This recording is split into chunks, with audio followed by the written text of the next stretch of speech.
Dear student, आपका हमारे इस वीडियो में स्वागत है। आशा है आप लोग पढ़ रहे होंगे और आगामी 2024 में होने वाली बोर्ड परीक्षा का मन लगा करके तैयारी कर रहे होंगे। आज का वीडियो हम लेकर आए हैं एक नए टॉपिक के साथ, जो एक महत्वपूर्ण टॉपिक होता है और यहाँ पे बच्चों को बड़ी समस्याएं होती है। तो आइए हम लोग देखेंगे इस वीडियो के द्वारा तन विलयनों के गुण के बारे में हम लोग समझेंगे।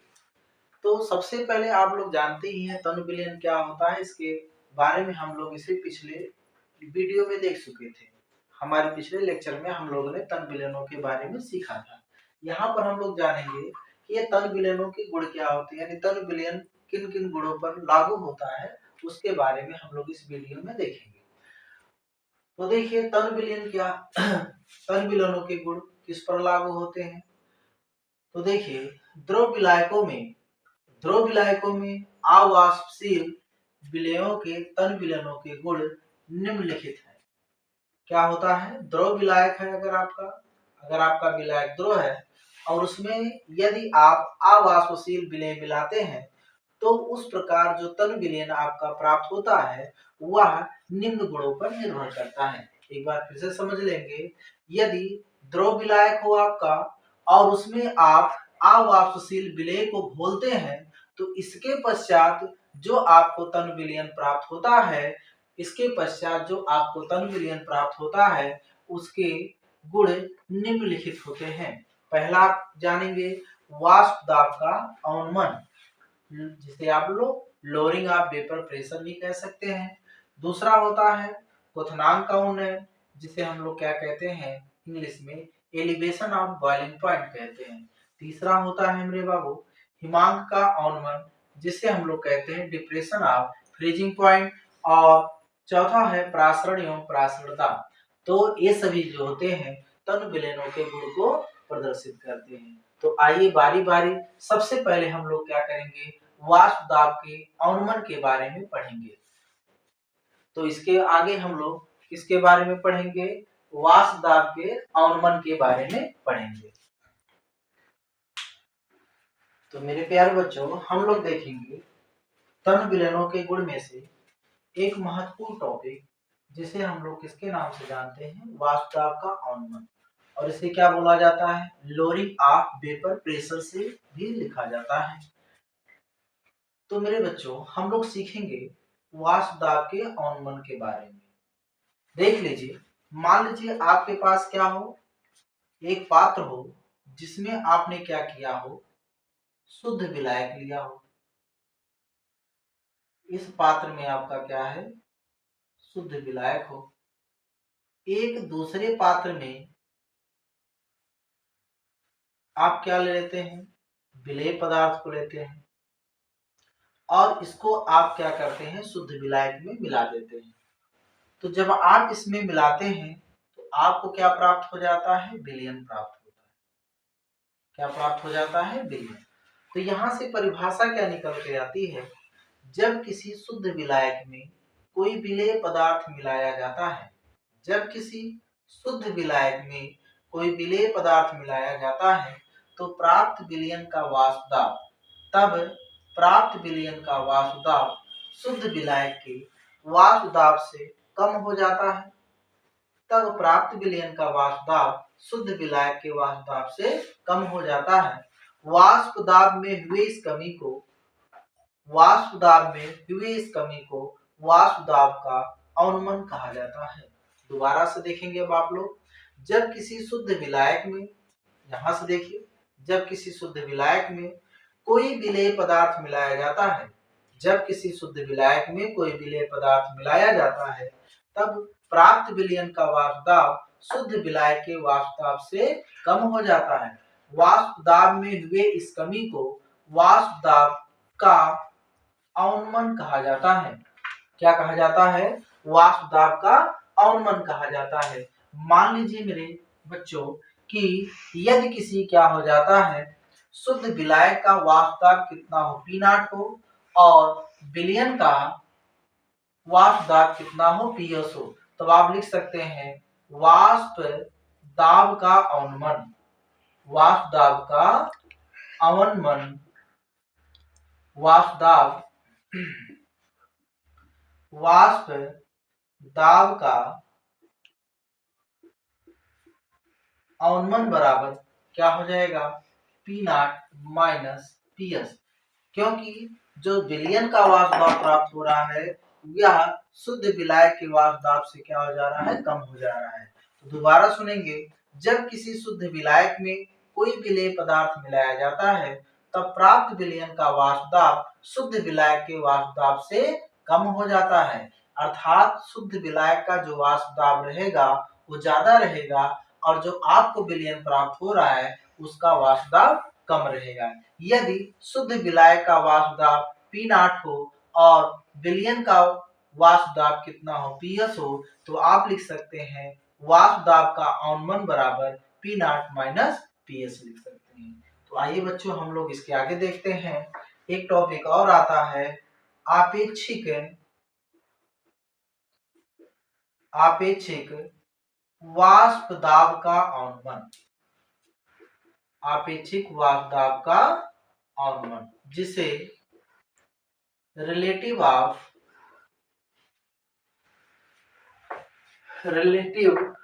लोअरिंग ऑफ वेपर प्रेशर कहते हैं। वेपर प्रेशर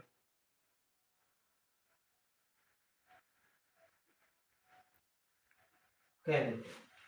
तो आपेक्षिक वाष्प दाब का अवनमन क्या होता है, शुद्ध विलायक का वाष्प दाब यानी वाष्प दाब का अवनमन और शुद्ध विलायक के वाष्प दाब, यानी यहां से लिखेंगे आप लोग आपेक्षिक वाष्प दाब अवनमन किसे कहते हैं। तो देखेंगे क्या होता है, वाष्प दाब का अवनमन, वाष्प दाब का अवनमन तथा शुद्ध विलायक के वाष्प दाब के अनुपात को वाष्प दाब के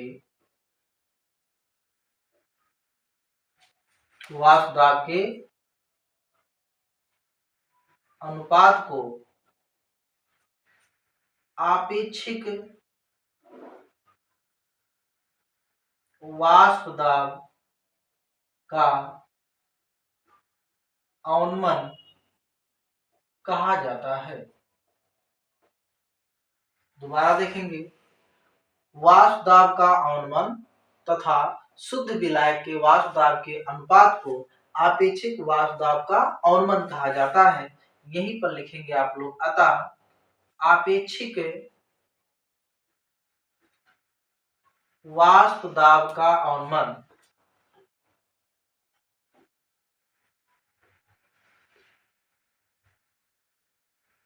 बराबर वाष्प दाब अवनमन पी नॉट अपान P naught minus P S अपान पी नॉट।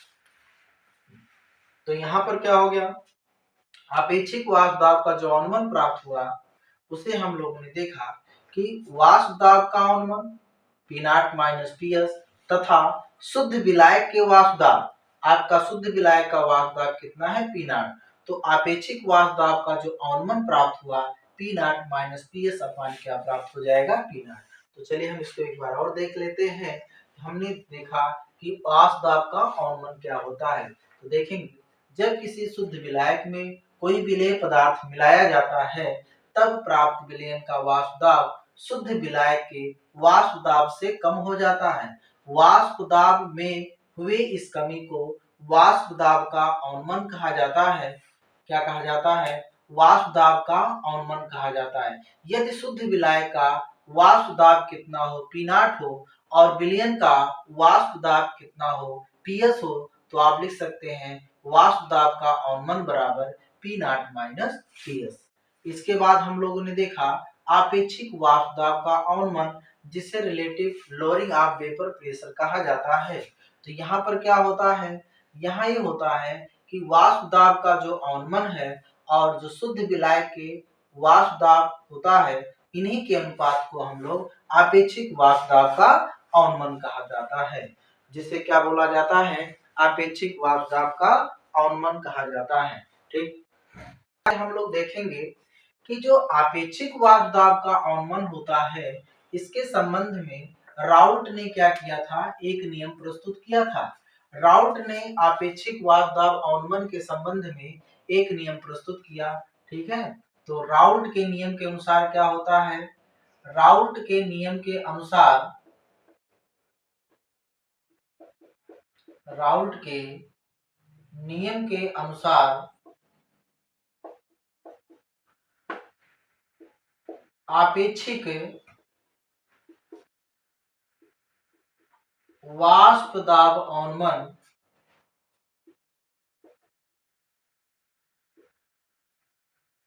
विलेय के आपेक्षिक वाष्प दाब अवनमन विलयन में उपस्थित, विलयन में उपस्थित विलेय के मोल अंश के बराबर होता है।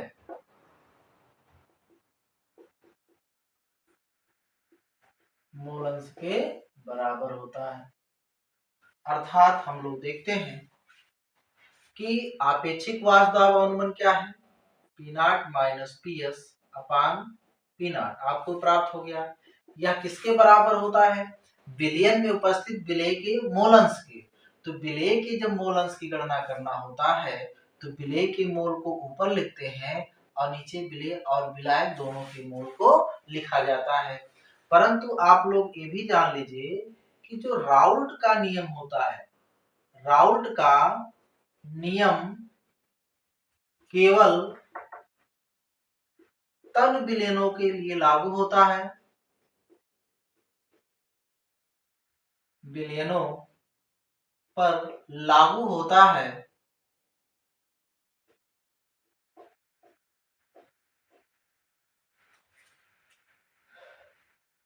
उस स्थिति में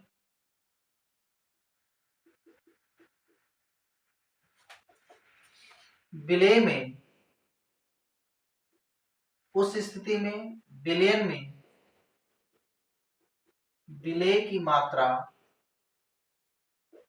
नगण्य होगी। तब आप देखेंगे अर्थात n plus small n plus capital N बराबर केवल क्या हो जाएगा, कैपिटल N होगा। यदि देखिए जब विलयन तन होगा तो उस अवस्था में राउल्ट के अनुसार विलयन में विलेय की जो मात्रा होगी बहुत कम होगी, अर्थात उसकी मात्रा नगण्य होगी और इसको हम लोग लिख सकते हैं small n plus capital N बराबर केवल n। तब आप देखेंगे, तब आपको समीकरण क्या प्राप्त होता है, P naught minus P S अपान कितना हो जाएगा, पी नॉट बराबर स्मॉल n बटे कैपिटल N हो जाएगा। तो आओ बच्चों हम लोग इसके आगे देखते हैं। जब हम स्मॉल n यानी विलेय और विलायक के मोलों को भार और अणुभार के रूप में लिखते हैं, किस रूप में लिखते हैं, भार और अणुभार के रूप में लिखेंगे, तब हमारा समीकरण प्राप्त होगा। तब P naught minus P S अपान कितना हो जाएगा, पी नॉट इक्वल टू कितना हो जाएगा, small W upon small M बटे capital W upon capital M हो जाएगा। Small W upon small M बटे capital W upon capital M, क्योंकि विलेय के मोल अंश को हम लोग, विलेय के मोल को हम स्मॉल n से लिखते हैं और मोल बराबर क्या होता है, मोल बराबर होता है भार बटे अणुभार। मोल बराबर क्या होता है, भार बटे अणुभार। यहाँ पर स्मॉल n है तो इसके भार और अणुभार को हम लोग स्मॉल अक्षर से लिखेंगे, अर्थात भार को स्मॉल w से और अणुभार को स्मॉल m से लिखेंगे।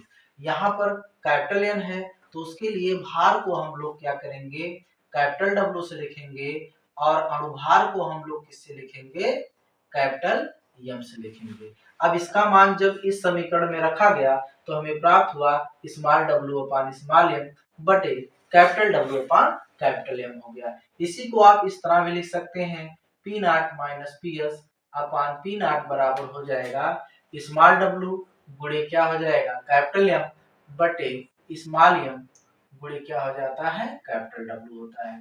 तो इस प्रकार हम लोग क्या कर सकते हैं कि विलयन के वाष्प दाब अवनमन के आधार पर विलेय के अनुभाग की गणना कर सकते हैं। यहाँ पर हम जानेंगे कि P0 बराबर क्या हो जाता है, शुद्ध विलायक का वाष्प दाब होता है। ये P0 क्या होता है, शुद्ध विलायक का वाष्प दाब, PS विलयन का वाष्प दाब,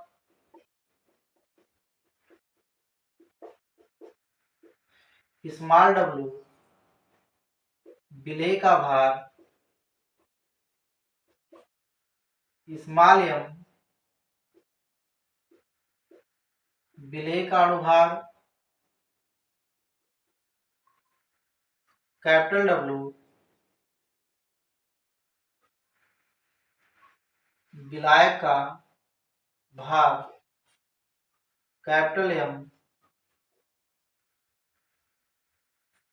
विलायक का अनुभार। तो मेरे प्यारे बच्चों, हम लोगों ने आज सीखा तन विलयनों के गुण, और तन विलयनों के गुण क्या क्या होते हैं उसके बारे में भी हमने सीखा। तो तन विलयनों के गुण में हमने एक महत्वपूर्ण टॉपिक के बारे में जानकारी प्राप्त किया, वाष्प दाब का अवनमन। और वाष्प दाब के अवनमन में हमने देखा कि जो वाष्प दाब के अवनमन के आधार पर विलेय के अनुभार की गणना करने के लिए हमें इस सूत्र की आवश्यकता होती है, और यह एक विशेष महत्वपूर्ण टॉपिक होता है जिससे क्या होता है, 3 नंबर के प्रश्न परीक्षा में डायरेक्ट पूछे जाते हैं। तो मेरे प्यारे बच्चों, और इस पे आधारित प्रश्नों के बारे में हम लोग इसके अगले वाले वीडियो में चर्चा करेंगे, जिसके लिए आप हमारे चैनल PS ट्यूटोरियल को, chemistry bye Prem Sagar sir को लाइक एवं सब्सक्राइब कर दें, जिससे हमारा आप लोगों को अगला वीडियो आसानी से प्राप्त हो सके। थैंक यू, धन्यवाद।